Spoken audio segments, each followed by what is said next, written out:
Bonjour à toutes et à tous. J'ai le plaisir de vous retrouver avec la complicité de Nawel Saidi pour ce nouveau numéro d'Au jour le jour. Restez avec nous sur RTCI.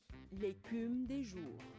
Ali Ben Ayed, un nom qui reste dans les annales du théâtre tunisien, le nom d'un monstre sacré qui a donné toutes ses lettres de noblesse à la troupe de la ville de Tunis, la première compagnie théâtrale professionnelle à avoir été créée en Tunisie dans les années 50. Ali Ben Ayed, dont l'image reste très forte, très longtemps après sa disparition, et qui nous laisse une tradition de théâtre de répertoire. C'est lui qui a interprété Caligula, c'est lui qui a interprété plusieurs personnages shakespearien, c'est lui qui a été directeur et metteur en scène de la troupe de la ville de Tunis et c'est une véritable icône du théâtre tunisien.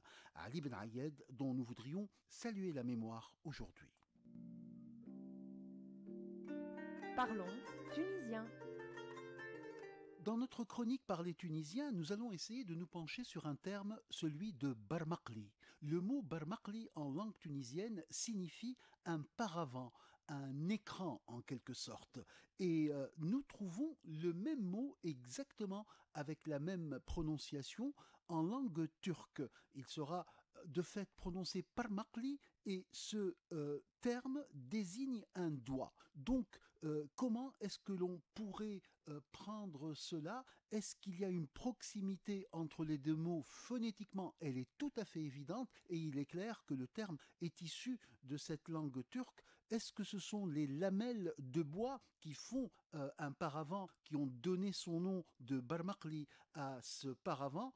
Est-ce une notion d'écran qu'il faut plutôt retenir? En tout cas, ce qui nous intéresse aujourd'hui, c'est que dans les deux termes, en turc et en tunisien, c'est exactement le même mot, barmakli. Dans un cas et dans la langue turque, il nous renvoie au sens d'un doigt, le doigt d'une main, et en langue tunisienne, c'est plutôt un paravent, et on peut faire l'hypothèse que les lamelles de bois nous donnent justement et le paravent et la référence au doigt. Le mot à retenir, barmakli.